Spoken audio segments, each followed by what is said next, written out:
There's a new artist journey for the 21st century, and now is the best time ever to be in the entertainment business. Because in the new entertainment business, the artist is in charge. My name is Elliott Graber, and I've been blessed to be in the entertainment business for almost 20 years. I'm a producer, actor, and music artist. Many know me as a Renaissance man, guest starring in TV's Modern Family, Iron Man 3, and The Dawn. But what I'm most proud of are the artists I work with from around the world and speak with in navigating this crazy business. This podcast is designed to keep you up to date with the changes in the business and to give you the mindset, tools, and resources that you need to succeed. The Artist Journey is a collection of interviews featuring independent artists, discussing their craft, navigating the entertainment industry, and reflecting on the value of the artists in our world today. Helping you navigate the entertainment industry, here's the Artist's Journey podcast.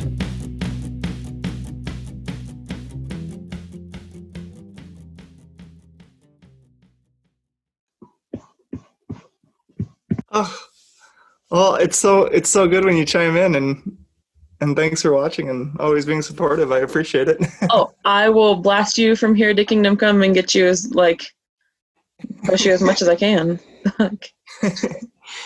Still working out those last 5 years tunes, so we can do the whole album. They are so hard to play. It is not easy. It's not easy. No, it's a hard score.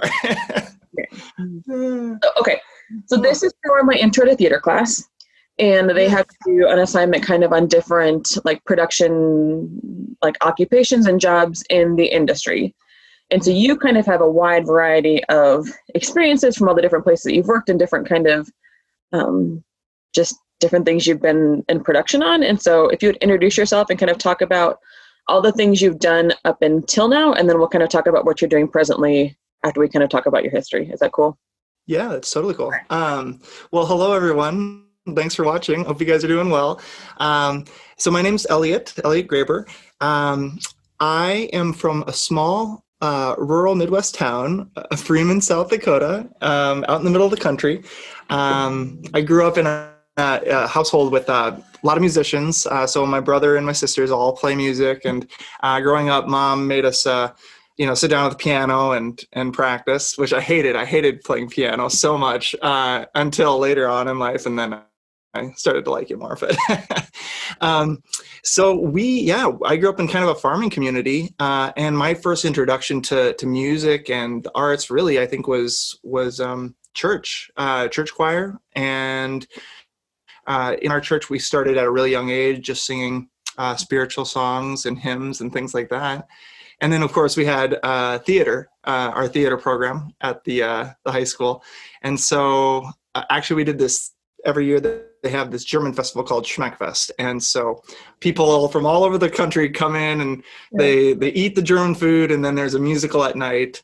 And so I was usually in the musical, which was like a Robert Rodgers and Hammerstein, or, one of those like Lerner and Loewe, the old classic musicals.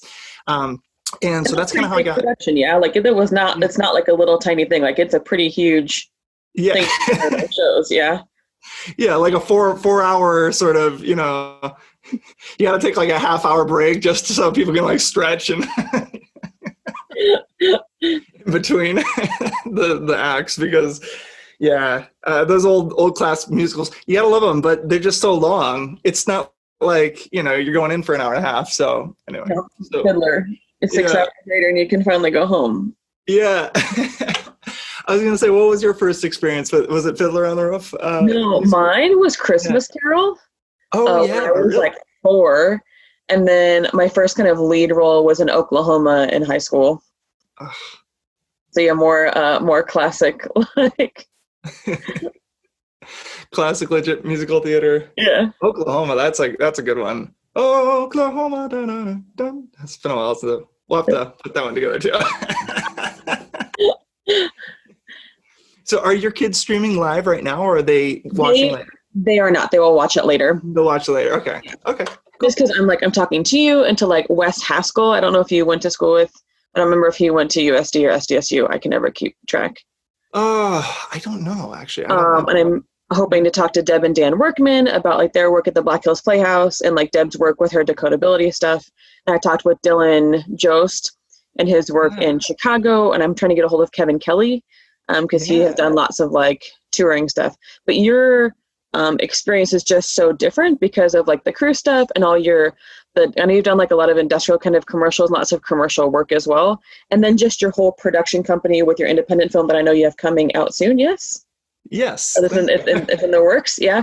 And so you have kind of I feel like you have just said to the man, like, dude, I don't need to play by your rules of, Broadway or LA or mainstream, whatever. Like, I'm going to make art and I want to do it on my terms. And if you want to watch it, you can. And if not, I don't care because I like what I do. And so I think your passion is something that I want my students to see, to realize you don't have to stick to the normal, like mainstream way of achieving your dreams. Yeah. Yeah.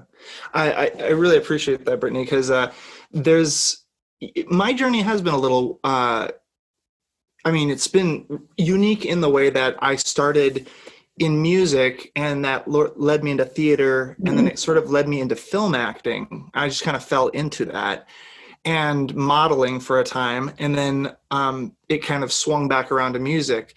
I think the main thing that I'm realizing in my career is like, as you go through it, especially in the entertainment world, in the arts world, it's just, you go in with your skills and the things you learned in high school and college, right? And you think, oh, I got a degree in musical theater performance, I'm going to get out there and they're going to hire me right away.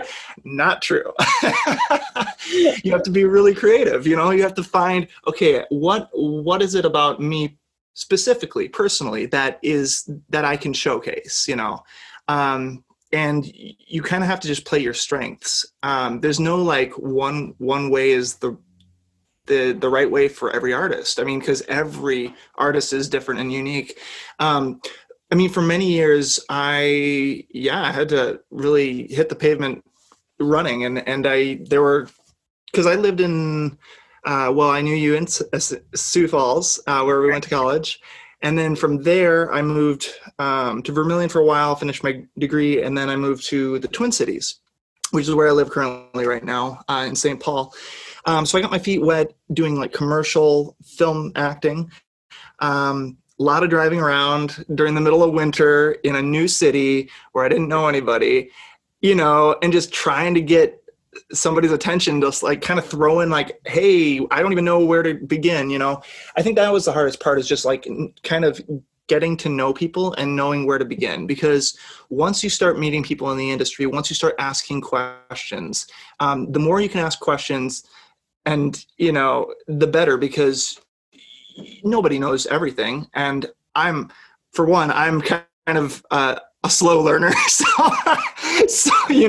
So for me, it's like, okay, I'm just going to put myself out there. I might get embarrassed along the way, but I just started asking people like, where do you go? Like, who are the casting agents in town? And then and the great thing is now you have Google and you have all these resources, YouTube, and everything's online now. So you can research anybody. And so what I did was I literally got a list of all these people that they said, go contact this company. And I just sent out, I got myself a professional headshot and an acting resume. And then I just started sending it out. And most of my successes from the commercial world in acting for film and camera came from just putting myself out there on casting sites, any chance I could, even when I spent some time out in California. And at the time I was pretty much homeless because long story short, I was in the middle of a personal thing and with a significant, and it didn't work out. And then I was like, I have nowhere to live. I'm in California. So I was in So I was living in my car for a while, I was like, oh, this seems about right, living on the beach in your car. And I wouldn't suggest it. It's not as glamorous as it sounds.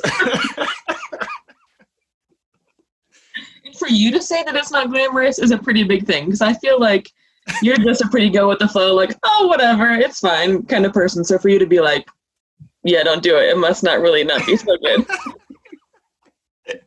I mean, if you can survive off of noodles for a while, you're fine. But that was a great example of I moved out to California because, well, for my career, because it was leading out there, but also for this other person in my life. And then just things, like life does, it just changes. It goes a different way, and that's okay. And I think the more prepared you can be going into any situation is always better. Some things in life, like you just can't go in prepared, but you have to just kind of do it on the fly. But as far as like an artist's job, I would say that 90% of the job is, preparing and then showing up.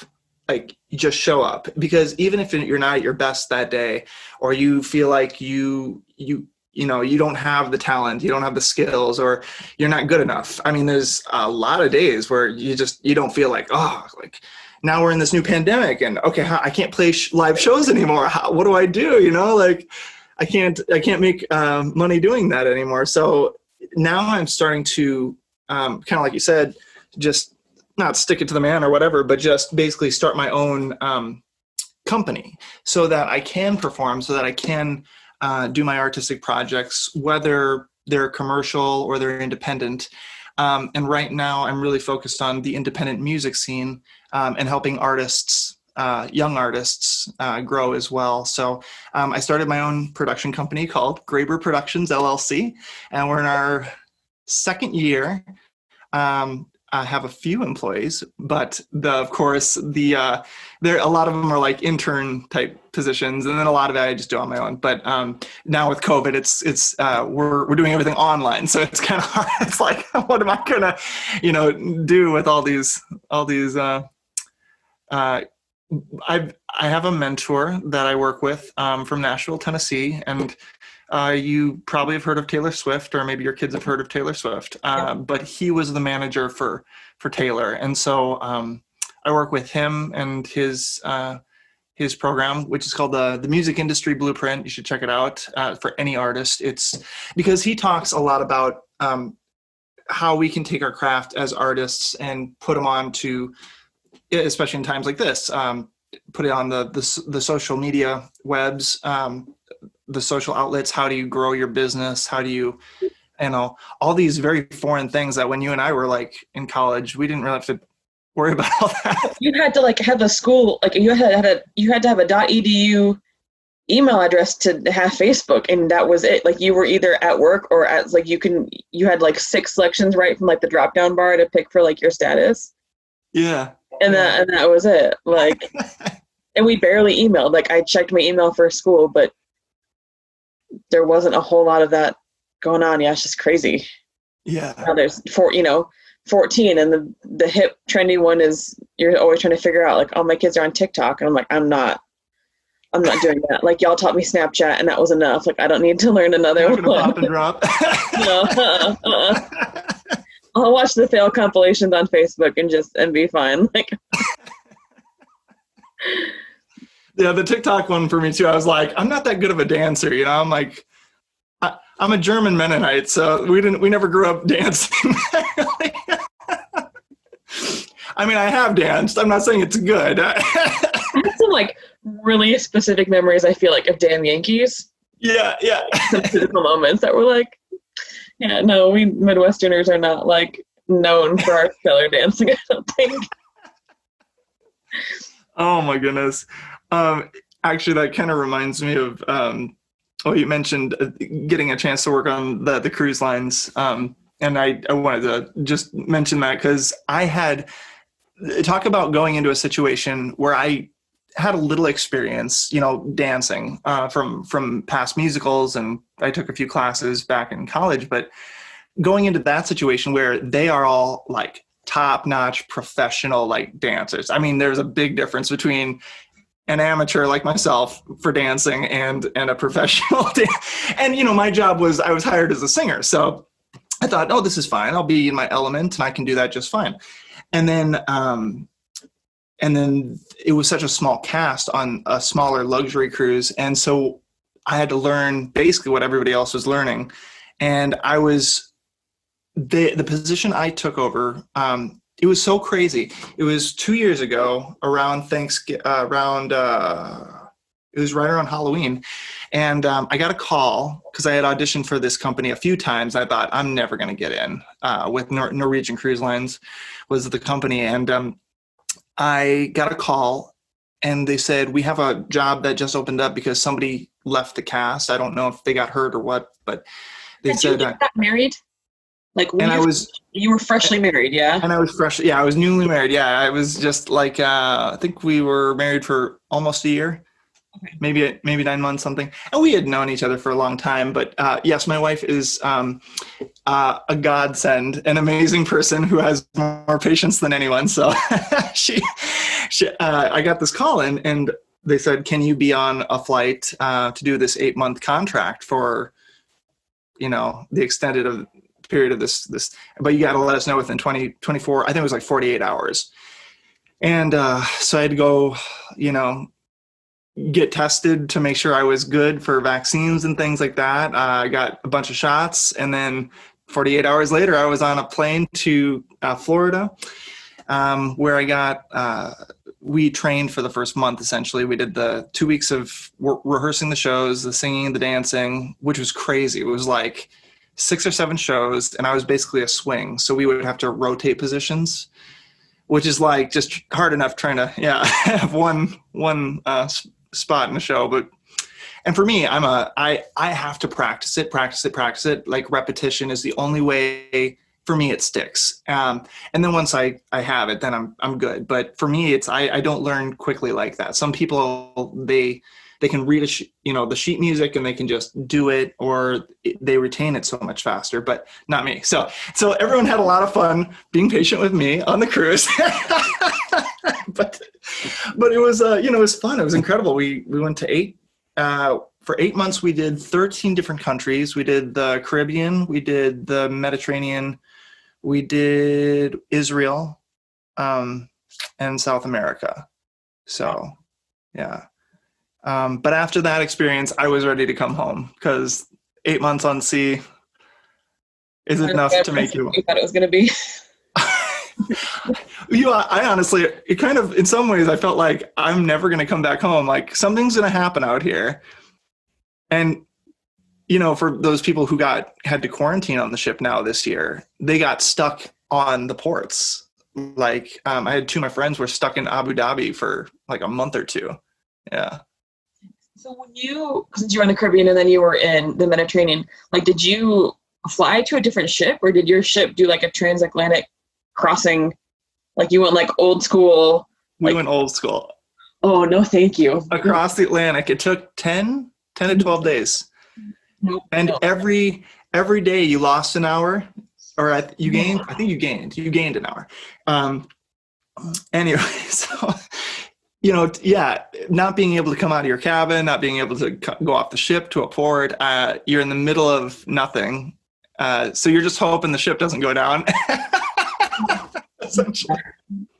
But really, I mean, experience of a lifetime. I don't know if I would do it for that long again, just because it's such a flip on living on land. It's like, what was it's a totally different. Like, what was your schedule kind of like on the cruise ship? Like, what did life look like for you there?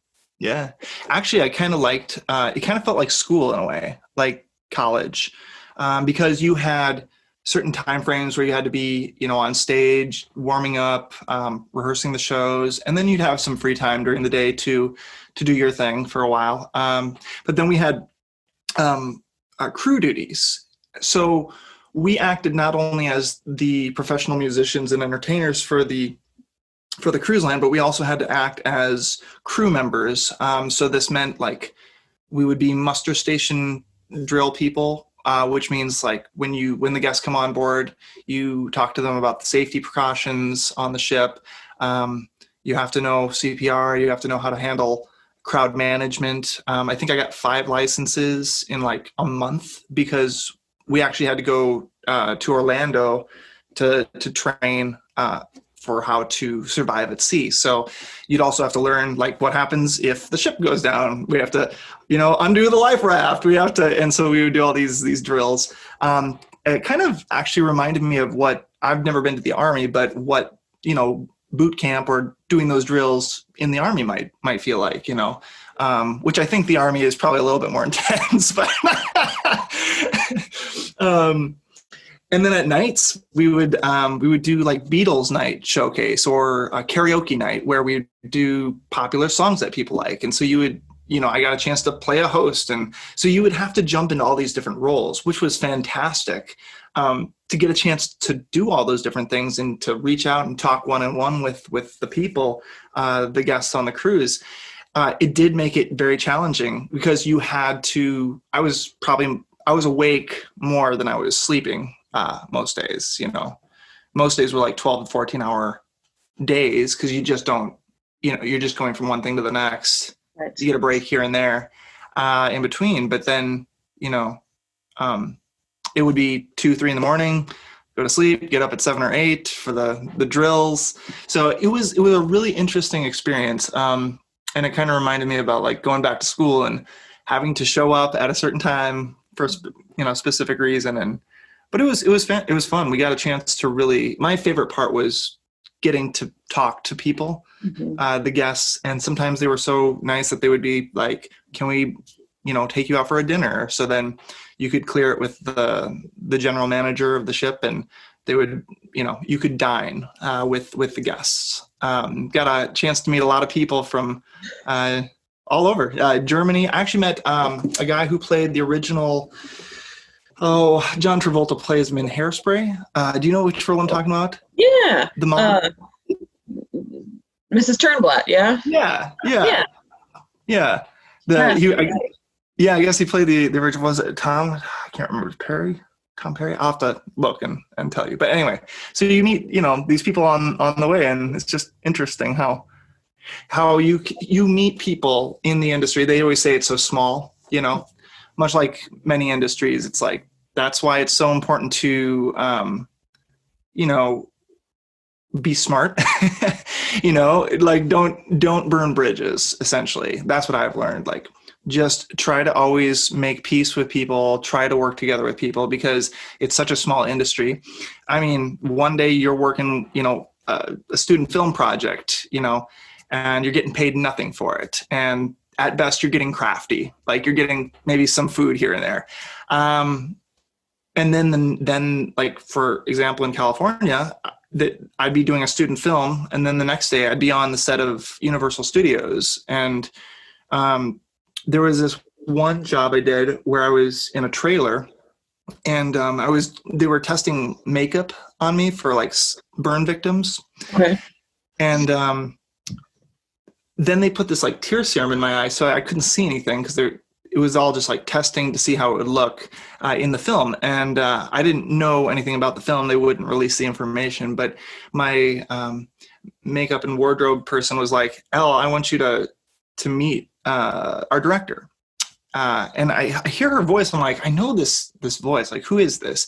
And she goes, "This is Angie." And then so I'm like, so I wipe this away and I look up. It's Angelina Jolie. And she's like, just like, "Hi." And she put her hand on my shoulder. She goes, "Elliott, I just want to say thank you for being here. I really appreciate it." I'm like, I'm in love with you. Gosh. I don't usually get starstruck, but that I was like, wow. Yeah, that was a little starstruck worthy. Yeah. I just didn't anticipate it, like that. I had no idea that was gonna, happen. So that's what I like about the industry too. It's like, it can be difficult at times, but the world is open if you're open to it. Like, and that's what I'll say, like for your students. It's like, you may not feel the best at something, but you are unique as an individual, and that's something that nobody else has. So if you can figure out as a unique individual how you best serve people and bring value to people, that's going to serve you back. I feel like it's super interesting to hear you talk, because so many times you think of, like, especially performers, they want you to come in and feel like, oh, I'm the best, I'm the strongest, and I'm the prettiest, and I'm, the everythingest. but you just continue to talk about this blend of being confident in who you are, but then also approaching things with this genuine humility and just like, here's what I have to offer. And if you like it, awesome, let's do something together. And if not, that's okay. You'll find somebody else and I'll find something else. And I think that's a really refreshing point of view for everybody to kind of take on life in general, but especially in life in the industry, that to just be grateful and own who you are, but then also just be nice to other people. Yeah. Thank you. Yeah. I think it's, well, we're all human, and we all, have flaws and we all struggle and we all, we all have those things that we're working through. And so I always feel like empathy, humanity, I mean, at the end of the day, we're all just trying to get up and do our job and, right. and make it through. So, whether it's being a school teacher or being, entertainer or being a student or, I appreciate you saying that, because that's what I found too. It's like the more you can approach it from a humility, humbling, because that way when you do make mistakes, people are more forgiving. I've worked in food industry jobs for many years as well. And I think one of my first jobs out of college, I worked at a Noodles and Company. And so I was back there making the noodles. I was like, eating them half the time. They're like, Elliott, we got to let you go, man. You keep eating the noodles. They cost like 4 cents a pound. Come on. Yeah. Okay, so one last question for you, for my students. What is the best part about living and doing work in the Twin Cities in Minneapolis, kind of where you're at? Why would someone want to move and come do work there? Yeah, that's a great question. So the Twin Cities, here's what I like about it. If you are used to more intimate settings, I'm from a small town, and I had to adapt on how to live in a big city. I will say Minneapolis, St. Paul, the Twin Cities area is a huge city. It's not as big as Chicago, LA, or New York, Atlanta, Dallas, those places, but it is, it's big enough and small enough where you can still make community and friends, which is why I decided to move back here, because I can still work in the industry. I'm 15 minutes to the airport if I ever need to jump on a plane somewhere. There's money to be had in the commercial world here. So acting in commercials or print shoots or industrials as an actor. Also, the arts community is huge here. We have, I think we're ranked third in the nation, next to New York and Chicago, of how many theater companies we have. That's crazy. And independent startups. I think there's like there used to be, it was like 250, it might be 300 now, 300 some companies. And a lot of them are programs like, what I'm doing here at home. It's like a few friends get together and they start up a company, and so for me, that's been really encouraging. There are programs through the government, McKnight Foundation, MRAC, those sort of programs that are grant programs that can help artists succeed. So you can, apply for a grant and maybe they kick you a few $1,000s to go put up your next musical, things like that. That's what I love about this city. It's like a community where everybody kind of knows everybody, but it's big enough too where you can feel like you're in a big city. And it's like you're doing like good work and not just like putting on a musical in a barn with your friends, like feel like you're doing solid important stuff. Yeah, well, you try, most of the time you're trying to get through it. So at least I am. I'm just like, and then there's those days you're like, what am I doing today? What do I have to write a list down? So if you're ever confused what to do in life, calendars and lists, this may not look like it, but this is a very not busy Elliott. I wonder if I can find a busy Elliott, because when quarantine happened, it was, you get the idea.